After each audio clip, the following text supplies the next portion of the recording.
안녕하세요 유튜브 시청자 여러분 혹은 도미네이션즈를 이제 막 시작한 유저 여러분, 저는 여러분과 함께 도미네이션을 즐기고 여러분들에게 공략을 드리고자 영상을 찍게 된 베어라고 합니다.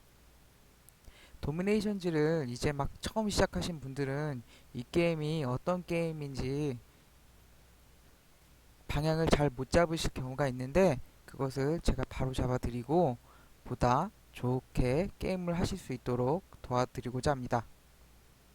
도미네이션즈는 클래시 오브 클랜이라고 하는 이미 검증된 게임과 상당히 흡사한 게임입니다.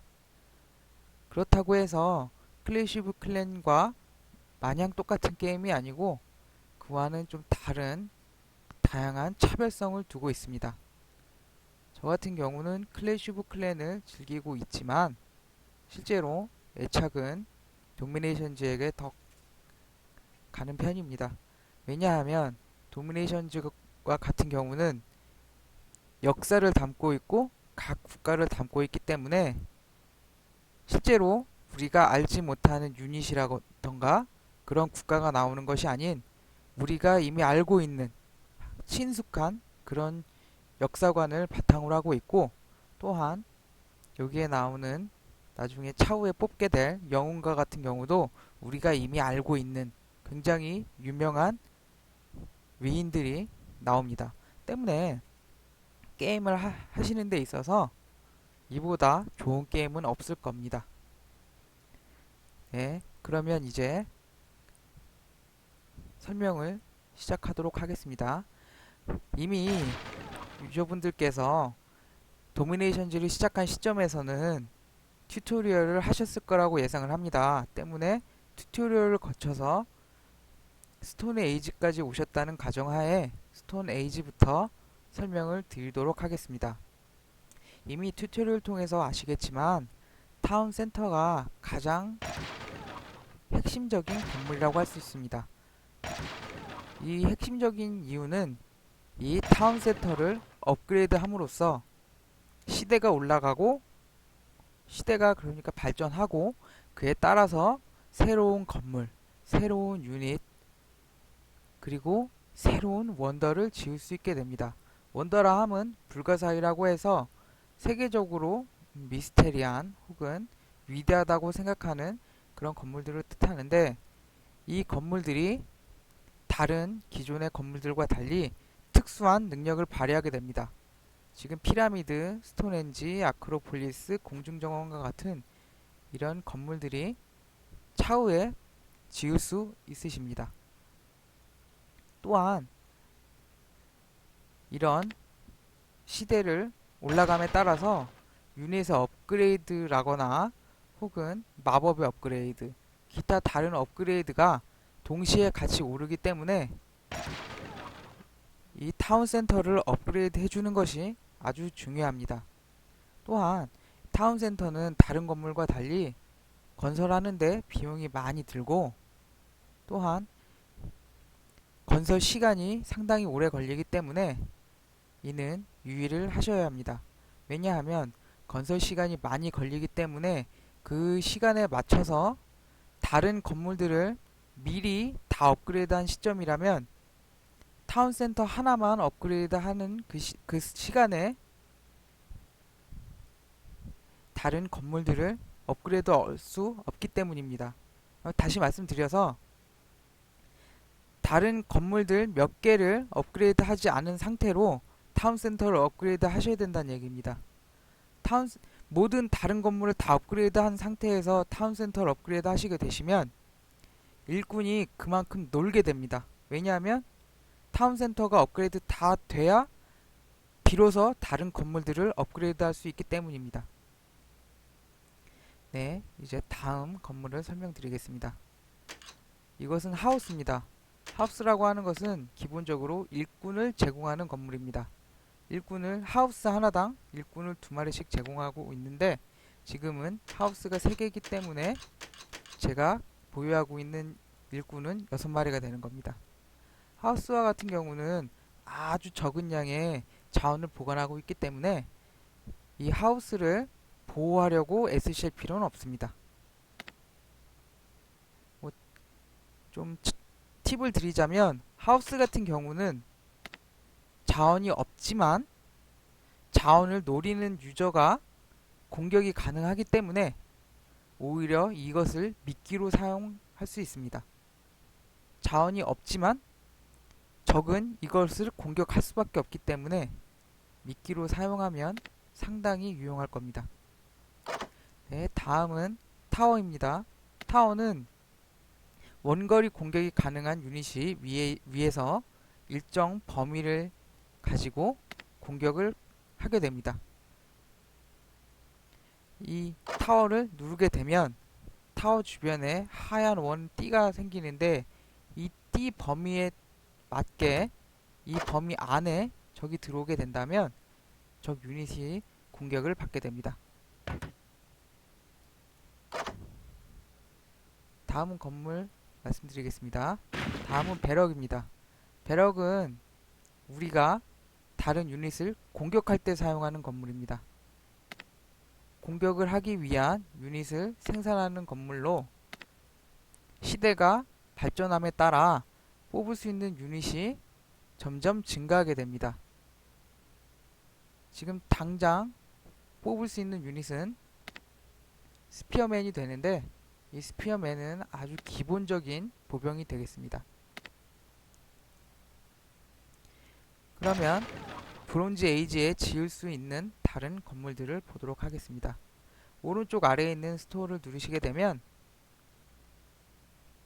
여러가지 카테고리가 나오는데 제일 위에 있는 트레저를 먼저 보겠습니다. 트레저를 누르게 되면 맨 처음 하나, 둘, 셋, 넷, 다섯, 여섯 개의 이 이미지가 있는데 이것들은 크라운이라고 해서 실제로 게임 내에서 가장 유용한 아이템이라고 할 수 있습니다. 이 크라운을 이용해서 건설 속도를 빠르게 하거나 혹은 지금 하고 있는 일을 바로 처리하게 하거나 혹은 유닛 생산 속도를 빠르게 유닛을 생산하도록 해주거나 혹은 채집을 빠르게 하는 효과가 있습니다. 미리 팁을 드리자면 크라운 같은 경우는 보통은 아주 급한 일이 아니면 사용하시지 않는 걸 권합니다. 저와 같은 경우는 다른 건물이 아닌 타운센터 업그레이드에 크라운을 사용합니다. 타운센터가 업그레이드 시간이 굉장히 오래 걸리기 때문에 크라운을 굳이 쓰시겠다면 타운센터 업그레이드에 쓰시는 걸 권합니다. 그리고 나머지는 금을 사거나 혹은 식량을 사게 되는데 이땐 방금 전에 말씀드렸던 크라운을 사용하게 됩니다.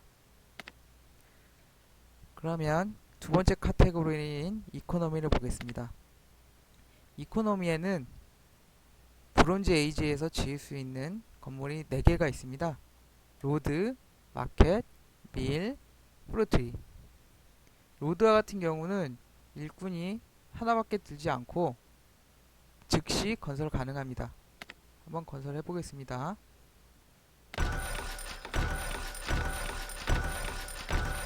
네, 건설했고요. 이 길을 한번 눌러 보시면 빌딩 커넥션이라는 이런 문구가 보일 겁니다. 이 이야기가 뭐냐면 길이 얻을 수 있는 금이 있는데 이 금에 대한 보너스를 준다는 뜻입니다. 보너스를 어떻게 받느냐? 그것은 타운센터와 연결된 길이 있다면 제가 지금 길을 하나 연결했죠? 이 길에 다른 건물이 같이 이어져 있다면 보너스를 받게 됩니다. 그러니까 타운센터에 연결된 길에 이어진 건물 하나당 10%씩 보너스를 받게 됩니다. 다시 말씀드려서 건물이 하나일 땐 10%, 연결된 건물이 2개일 때는 20%로 늘어나게 되는 겁니다. 한 번 더 해볼까요? 자, 건물이 총 3개가 이 길로 인해서 연결이 됐습니다. 때문에 빌딩 커넥션에 의해서 30%의 추가 수익을 얻으실 수 있습니다. 때문에 이 길을 어떻게 이으시냐에 따라서 수익 구조가 바뀌게 됩니다. 그러면 이제 다음 건물 설명드리겠습니다. 두 번째는 마켓입니다. 이 마켓을 짓기 전에 미리 팁을 드리자면, 도미네이션이라고 하는 게임은 클래시 오브 클랜과 다르게 게임 시에 그 건설 혹은 특정 생산 같은 그런 행동을 할 때 다른 그걸 어떻게 설명해야 되나. 건설 시간이 막 지나갔지만 이제 한 5분 정도 남게 되면 무료로 즉시 완료하게 만들어줍니다. 때문에 지금과 같은 경우는 건설 시간이 5분이었지만 무료로 즉시 완료가 가능한 겁니다. 이해되셨나요? 다시 한번 해볼까요? 다른 건물로. 그럼 밀 가지고 한번 해보겠습니다. 밀도 건설 시간은 5분이었죠. 하지만 이 게임은 건설 시간 제일 마지막쯤 5분 남았을 경우에 무료로 건설을 시켜줍니다. 때문에 지금 무료로 이 버튼을 누르게 되면 건설이 완료되는 겁니다. 그러면 다시 마켓과 밀에 대한 설명을 해드리겠습니다. 밀은 한글로 시장이죠. 이 마켓이 하는 일은 금을 보관하는 겁니다. 우리가 이 길을 통해서 얻게 된 금을 마켓에서 보관을 하게 됩니다. 한마디로 은행과 비슷하다고 생각하시면 됩니다. 금과 관련된 모든 자원은 마켓에 보관됩니다. 그럼 다음으로 밀에 대한 설명을 드리겠습니다. 밀은 한글로 방앗간이라고 하는데 이건 중요한 건 아니고요. 방앗간은 우리가 얻은 식량을 보관하는 곳입니다. 지금 보시다시피 2500이라고 돼 있고 그 왼쪽엔 0이 있는데, 오른쪽에 있는 2500이 총 자원 보관 양이고 왼쪽은 이제 넣을 수 있는 양이 됩니다. 넣을 수 있는 양이 아니고 이걸 어떻게 설명해야 될까요? 현재 보유하고 있는 양이 됩니다.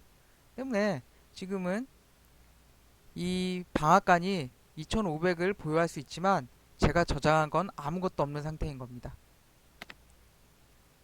그렇다면 제가 식물을 채집해 보겠습니다.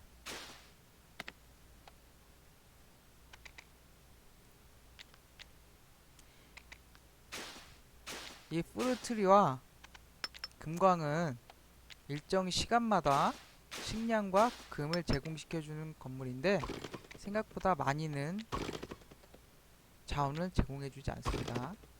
지금 식량을 제가 일정 수준 채집을 했습니다. 그럼 밀을 한번 눌러보겠습니다. 125라는 수치가 그 125의 양이 이제 방앗간에 저장된 걸 알 수 있습니다. 금도 역시 마찬가지입니다. 인포를 누르시면 2500이라고 하는 총 자원을 저장할 수 있는 양과 그 왼쪽에 지금 현재 저장되어 있는 양이 나타나 있습니다. 스토어를 통해서 더 보겠습니다. 프루트리는 아까 설명드렸죠. 식량을 생산하는 것입니다. 두 번째로 디펜스. 디펜스 역시 이전에 설명드렸던 타워라고 하는 방어 건물을 지을 수 있습니다. 네.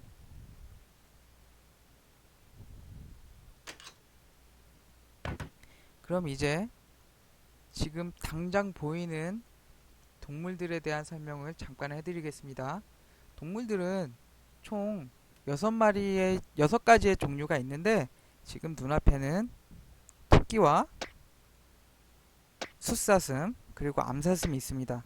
이 각각은 제공해주는 자원이 다르게 되고 그리고 잡는데 쓰이는 일꾼 양이 다릅니다.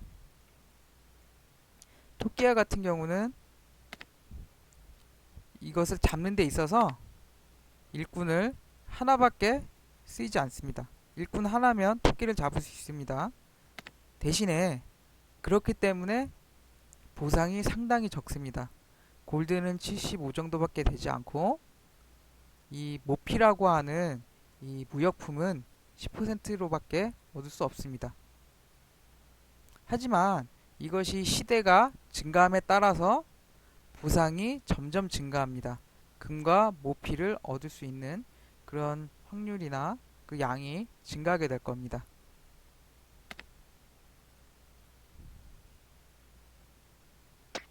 뭔가 순서가 바뀌었죠? 제가 지금 이 토끼를 통해서 모피가 뭐냐고 모피에 대해서 말씀을 드렸는데 그럼 모피가 뭔지 궁금하실 겁니다. 모피가 뭘까요? 모피는 지금 스토어라고 하는 그 칸 바로 위에 있는 이 보물 상자를 누르면 나오게 되는 무역품들 중에 하나입니다. 제일 왼쪽이 사이다, 그 오른쪽이 다이아몬드, 그 오른쪽이 메탈, 그 오른쪽이 가죽, 그 오른쪽이 모피입니다.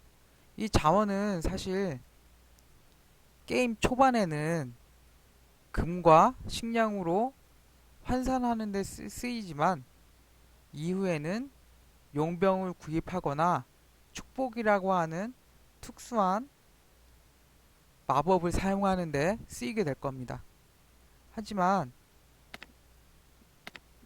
이 무역품이 실제로 식량이나 골드처럼 아주 중요한 그런 자원은 아닙니다.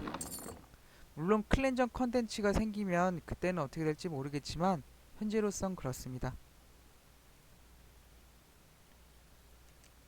이 게임 자체가 기본적으로 건설을 하고 내 기지를 방어하고 다른 기지를 약탈하는 그런 게임으로 실제로 게임에서 중요한 건 금과 식량입니다. 금과 식량 중에 어느 자원이 더 중요하냐라고 물어보신다면 저는 식량이 아닌 금이라고 말씀드릴 겁니다. 실제로 게임을 조금 더 해보시면 아시게 되겠지만 금은 상당히 부족한 자원입니다. 반면에 식량은 상당히 남아 도는 그런 자원 중에 하나입니다. 때문에 자원을 버는 데 있어서 식량보단 금에 투자하는 것을 더 권해드립니다. 그러면 다시 동물 설명을 해드리겠습니다. 토끼는 다시 처음 말씀드렸듯이 금과 모피를 제공해줍니다. 다음으로 암사슴은 잡는데 일꾼이 2마리가 필요합니다. 암사슴 같은 경우는 식량과 가죽을 제공해줍니다. 물론 이 양도 많지는 않습니다. 다음으로 숫사슴이 있네요. 숫사슴 같은 경우는 크라운을 제공해주는 유닛으로 숫사슴을 잡는데 일꾼이 3마리가 필요합니다. 제가 처음에 말씀드렸듯이 크라운은 이 게임에서 상당히 유용한 자원입니다. 때문에 술록이 아니죠. 숫사슴을 잡기 위해서 노력을 하시는 게 필요합니다.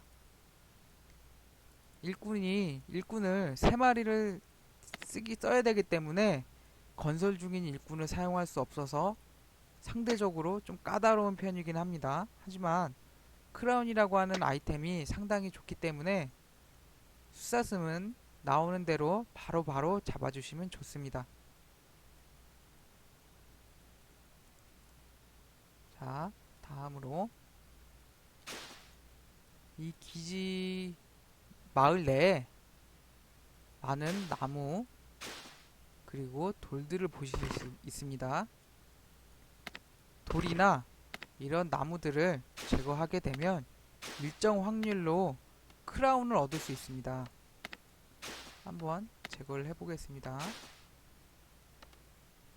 이 돌이나 나무와 같은 경우는 일꾼 한 마리만 가지고도 제거가 가능합니다.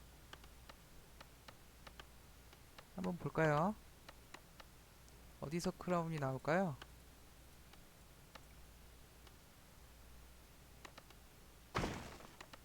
하고 방금 이쪽에서 크라운 하나 얻었죠?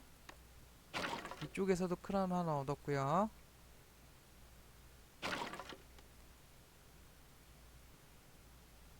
이쪽은 얻을까요? 크라운을?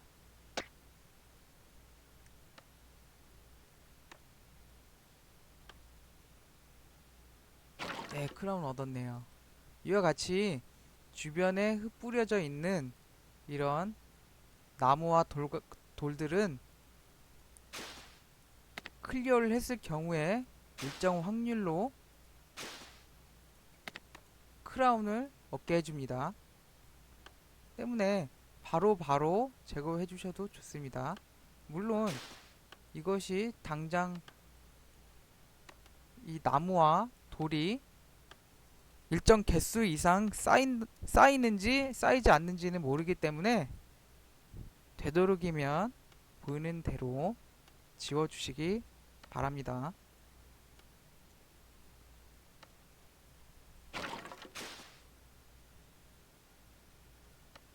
그러면 이제 전투 방법에 대해서 설명해 드리겠습니다.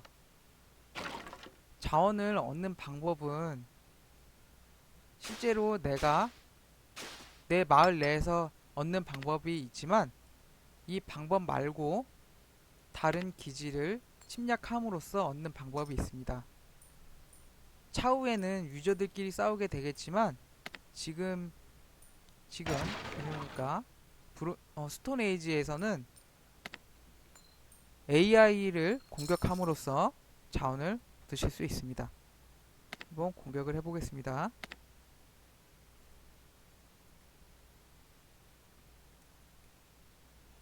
지금 이 튜토리얼 설명과 같이 공격하는 방법은 간단합니다.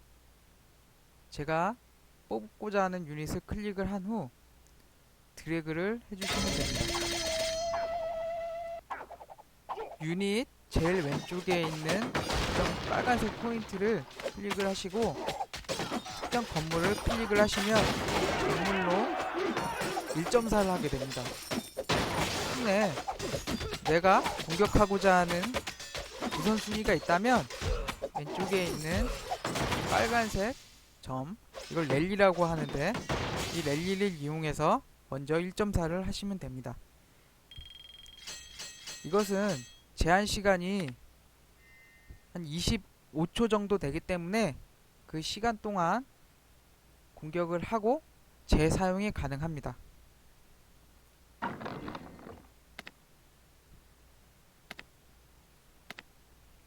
다시 공격해 보겠습니다.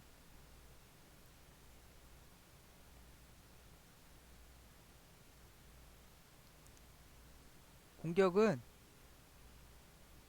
지금 적 마을의 배치에 따라서 어떻게 공격을 할 건지 생각을 하셔야 합니다.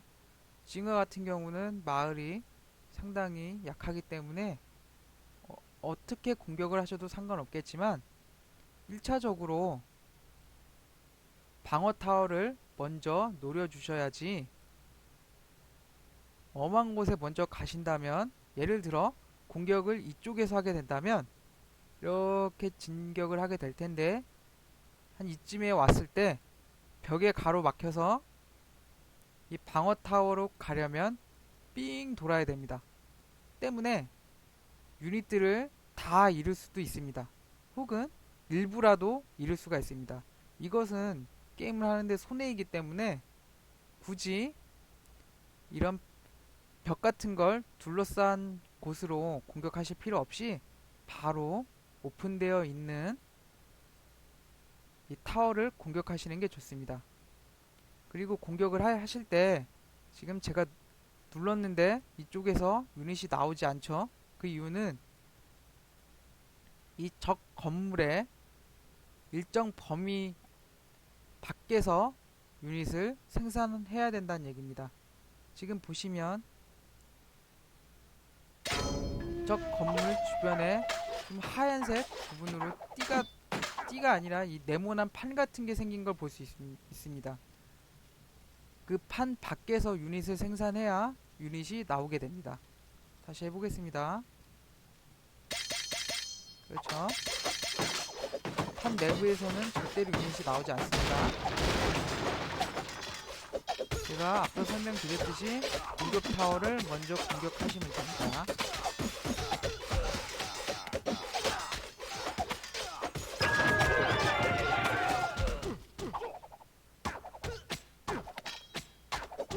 지금 이 건물 같은 경우는 일정한 주기로 방어 유닛이 나오는 건물입니다. 때문에 이 건물을 빨리 제거해 주셔야 이후 방어 유닛이 나오는 것을 막을 수 있습니다. 이것을 빨리 부시지 못하신다면 방어 유닛이 지속적으로 나와 우리 유닛을 공격하게 될 겁니다. 그렇기 때문에 1차적으로 없애줘야 되는 건물입니다.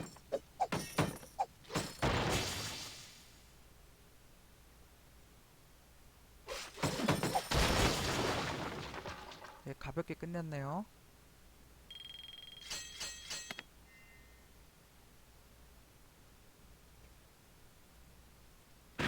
유닛을 한 마리 잃은 것 같은데 유닛을 한 마리, 두 마리라고 네요. 두 마리 뽑겠습니다.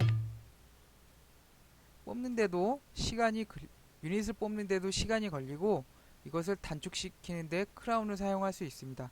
하지만 크라운을 유닛을 뽑는데 사용하는 것은 굉장히 비효율적이기 때문에 크라운은 절대로 쓰지 마십시오. 지금 보시면 왼쪽에 못생긴 할아버지가 우리를 노려보고 있는데 이 할아버지 주변이 반짝반짝했습니다. 그렇죠? 한번 눌러보겠습니다. 누르면 이분이 골스라고 하는 특정한 인물들을 내주게 되는데 이것을 만족시킬 때마다 크라운 그림이 각각 그려져 있는데 이 크라운의 개수만큼 내가 크라운을 획득할 수 있습니다. 한번 클레임 리워드 눌러보겠습니다. 누르면 크라운이 방금 56개였는데 58개로 늘어났습니다. 이 골스와 같은 경우는 그때그때 바뀌기 때문에 이 조건에 맞게 맞는 그 행동만 해주시면 크라운을 손쉽게 얻으실 수 있습니다. 방금 또 유닛을 10마리 뽑으면 골을 완료했다고 컴플릿으로 알려졌죠. 때문에 클레임 리워드를 누르게 되면 크라운을 또 얻을 수 있습니다. 이와 같이 이 골과 같은 경우는 시간 제한 미션이 아닌 이상은 이전에 완료한 게 있다면 바로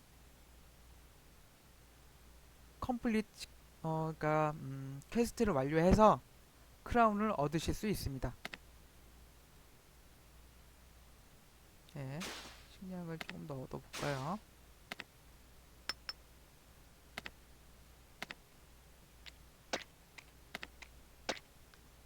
공격을 가시기 전에 일꾼이 건설하고 있지 않다면 생산과 같은 채집과 같은 걸 시키신 이후에 공격을 가시는 것이 시간적으로 이득입니다. 일꾼을 굳이 놀리실 필요가 없습니다. 일꾼을 채집을 시킨 이후에 약탈을 가시게 되면 다른 유저를 공격하시게 되면 그 사이에 다른 동물이 또 생겨날 가능성도 있고 채집을 하기 위한 그런 건물들 예를 들어 프루트리라거나 골드마인이 재생성될 시간이 단축시킬 수 있기 때문에 이왕이면 약탈을 가시기 전에 그런 채집을 시키도록 하시기 바랍니다.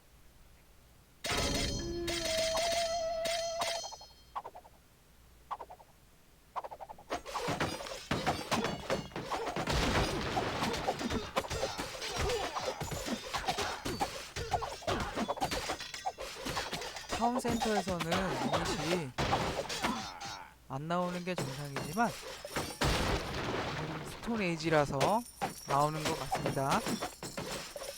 타운센터에서 유닛이 한 번 정도밖에 나오지 않기 때문에 굳이 1차적으로 놓으실 필요는 없습니다.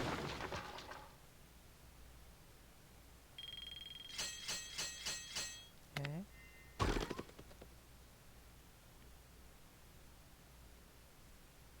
무슨 말 잃었죠?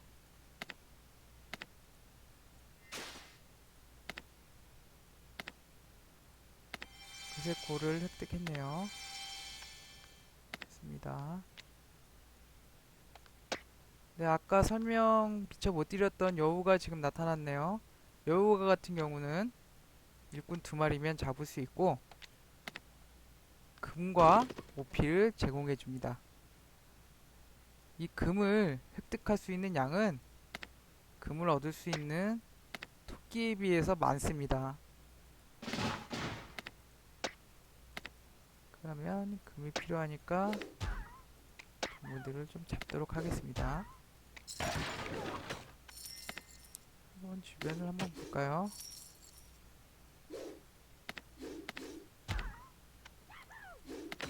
아미의 제 블랙스미스 설명을 깜빡했네요. 블랙스미스 같은 경우는 배럭에서 뽑을 수 있는 유닛 혹은 이후에 생길 마법 그리고 영웅 그런 것들에 대한 업그레이드를 시킬 수 있는 건물입니다.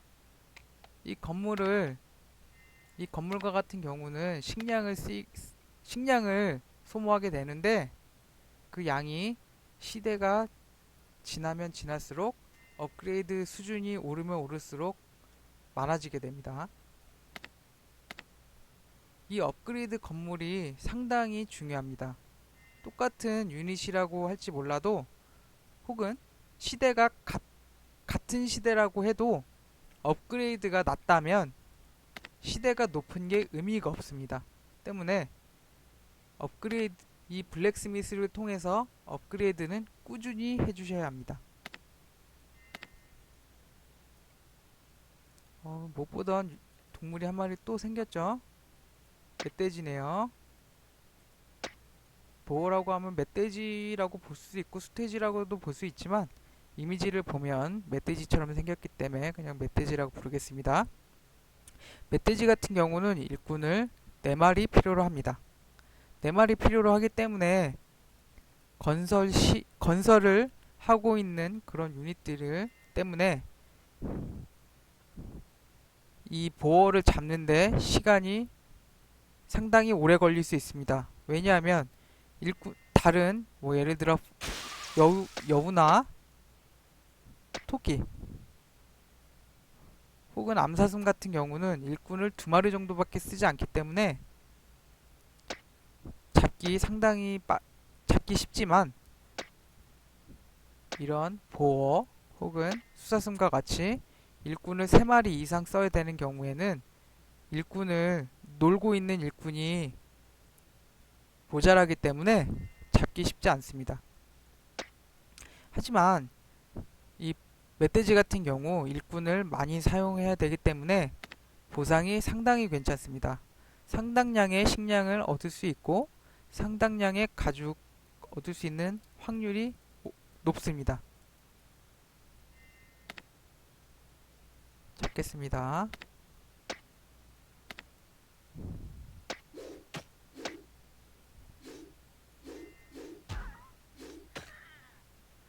제가 아까 건설에 대한 그런 말씀을 따로 안 드렸는데 건설 같은 경우 어느 건물이냐에 따라서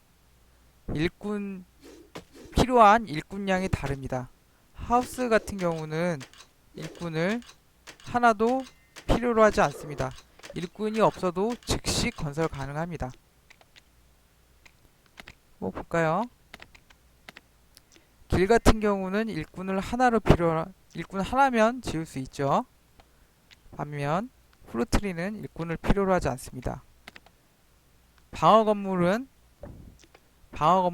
타워는 일꾼 3마리를 필요로 하고 블랙스미스는 일꾼을 4명 필요로 합니다. 보통 이 게임에서 보통 건설을 한다고 하면 일꾼을 4마리 정도 사용한다고 생각하시면 됩니다. 하지만 3마리 쓰게 되는 경우도 있는데 그때는 일꾼을 1마리만 써도 되는 그런 건설도 있기 때문에 적절하게 비율을 맞추셔서 건설하시면 되겠습니다. 자, 또 다른 컨텐츠로 계간이 있습니다. 지금 이 제가 사용할 수 있는 이 범위를 넓히는 것으로 이 숲을 제거함으로써 할 수 있습니다. 숲을 제거하는 데는 각각 골드를 사용하고 인원수는 일꾼은 3명 정도만 사용하면 됩니다. 제거를 하겠습니다.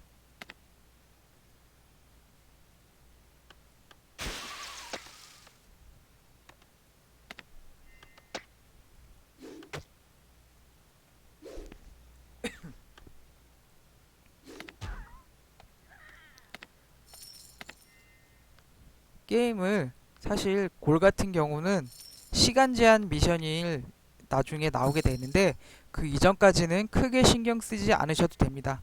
그냥 게임을 하시다 보면 자연스럽게 얻게 됩니다. 눌러보겠습니다. 예, 그 사이에 계간이 완료됐죠? 이 버튼을 누르게 되면 계간이 완료가 됩니다. 이 숲을 계간하게 되면 특정한 자원들 그리고 동물들을 얻을 수 있습니다. 이 특정한 자원들은 다 각각 다양한 기능이 있는데 골드 디포sit 같은 경우는 골드를 얻을 수 있고 스몰 락트 체스트 같은 경우도 골드를 얻을 수 있을 겁니다. 한번 열어보겠습니다. 골드도 얻고요. 이 골드 디포sit 같은 경우는 골드를 3번 얻을 수 있네요. 그리고 메탈을 얻을 수 있는 확률도 있습니다. 이런 것들을 열 때도 크라운을 절대로 사용하지 마십시오. 굉장히 아깝습니다. 그럼 한번 열어보겠습니다. 네, 골드 일정량 골드를 얻었죠.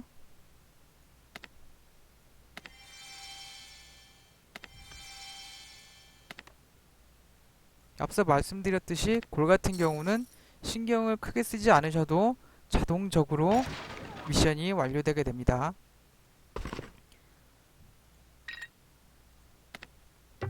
지금 제가 클릭한 루인이라고 하는 것은 유적인데 이것을 한번 정보를 보겠습니다. 익스플로레이션 리월드, 그러니까 이 유적을 탐험하거나 탐색을 하게 되면 크라운을 25개를 얻게 됩니다. 한번 해보겠습니다.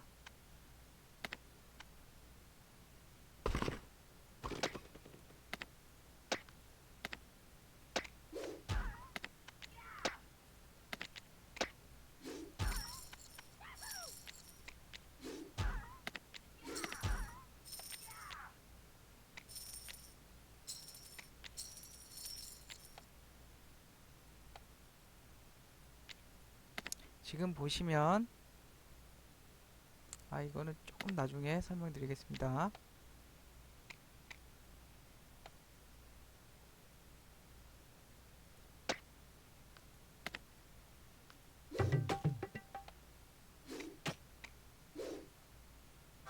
유적 탐험이 끝났죠?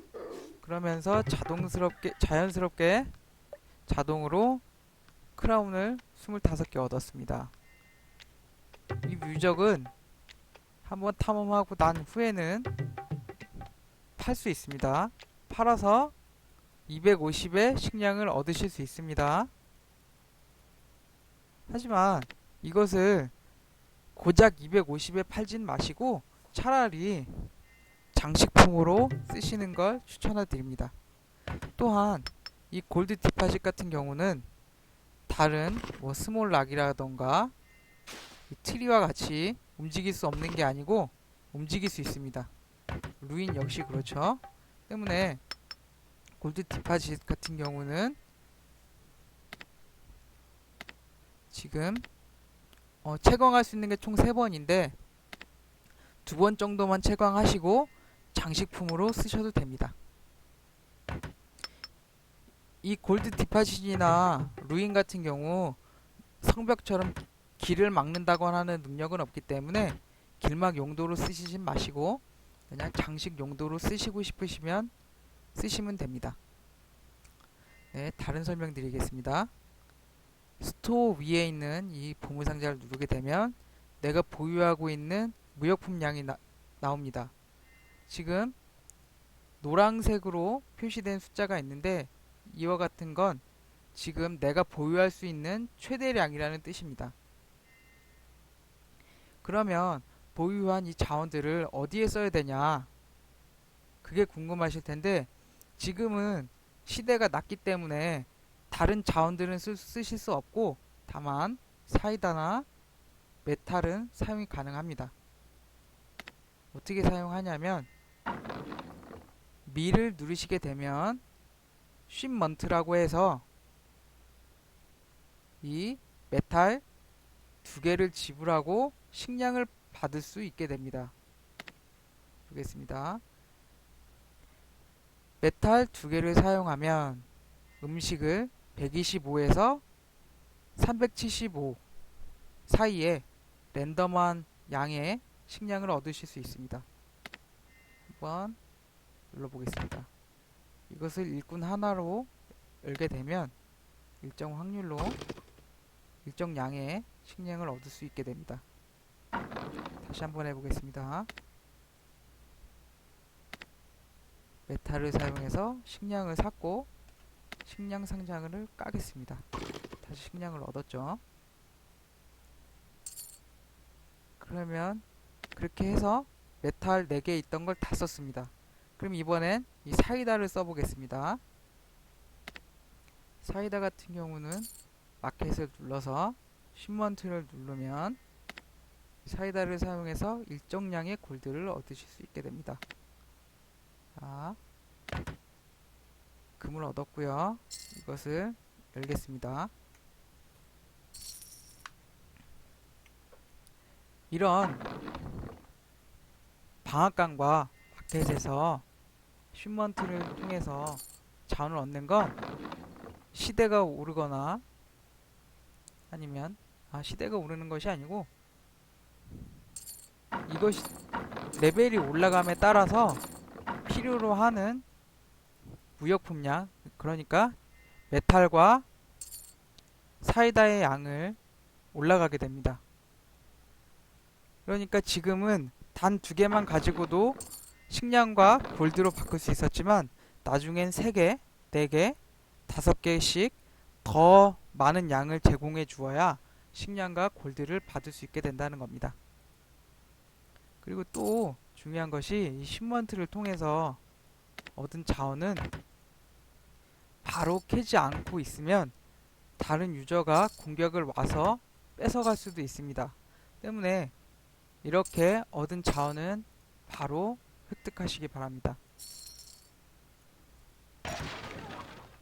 자,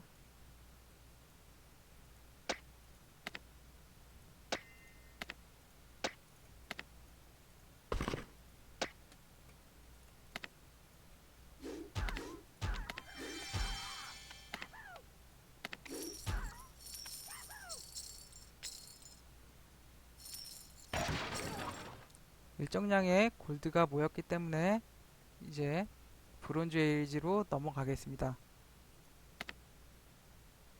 브론즈 에이지로 넘어갈 때 크라운 36이면 완성을 할 수 있는데 사실 크라운 36이면 즉시 완성이 가능하고 혹은 골드 350 아니 3500 그리고 일꾼 4마리로 건설하게 되면 2시간이면 완성이 가능합니다. 사실 2시간은 이 게임 상에서 아주 작은 시간이기 때문에 이것을 위해서 크라운을 쓰는 건 손해라고 생각합니다. 때문에 그냥 3500 골드를 제공해주고 일꾼 4마리를 사용해서 건설을 하도록 하겠습니다. 이런 특정 시대를 업그레이드하게 되면 다른 나라에서 조공품 같은 걸 가지고 오게 됩니다. 눌러보겠습니다. 그러면 이 조공품들을 획득할 수 있습니다. 자,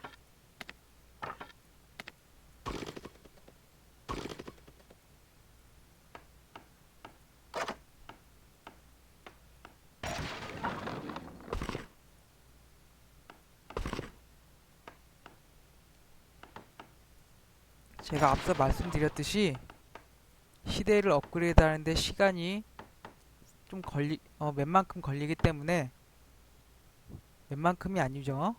다른 건물에 비해서 배로 오래 걸립니다. 때문에 이 건설을 하는 동안 다른 건물들을 건설하시는 게 좋습니다. 다른 건물들을 다 건설하거나 업그레이드 한 뒤에 타운센터를 업그레이드 하시면 늦습니다. 타운센터를 업그레이드 하는 시점에 다른 건물을 함께 업그레이드 하시는 게 좋습니다. 저 같은 경우는 지금 길을 업그레이드 하도록 하겠습니다. 아이고, 지금 보니 이 길은 브론즈 에이지여야 업그레이드가 가능하네요. 그러면 지금 현재로서 얻을 수 있는 자원이 없습니다. 얻을 수 있는 자원이 아니죠. 업그레이드 할 수 있는 건물이 없는 것 같습니다. 한번 볼까요? 브론즈 에이지에서 업그레이드가 가능하다. 다른 건물도 다 똑같죠?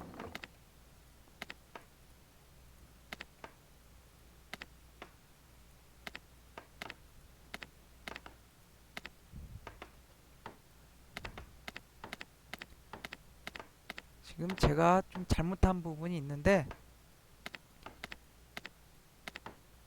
아니죠. 굳이 잘못이라고 말씀드리기는 어렵겠네요. 굳이 이것들을 미리 지을 필요까지는 없기 때문에 조금 뒤에 지워도 괜찮을 것 같습니다.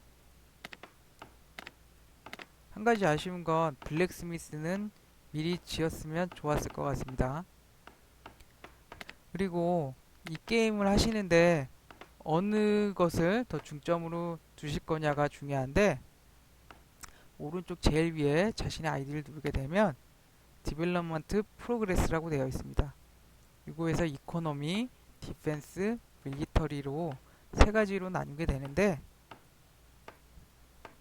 유저분들께서 나는 어디에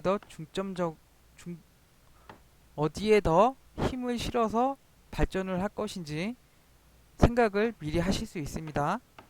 자급자족만을 원하신다면 이코노미, 그리고 방어를 원하신다면 디펜스, 혹은 공격적인 운영을 원하신다면 밀리터리에 투자를 하시면 됩니다.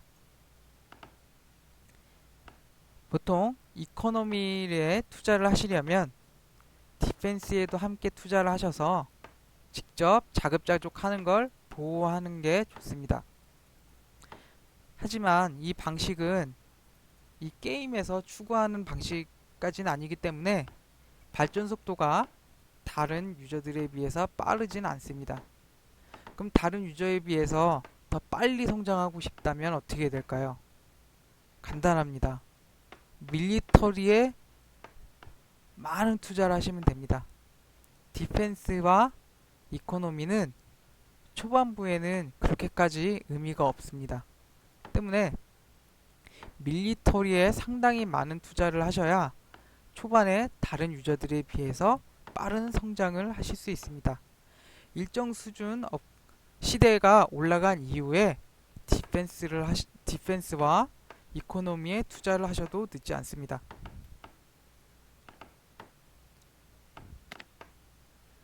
저는 앞으로 여러분들과 이 게임 방송을 할 때, 이 영상을 제작할 때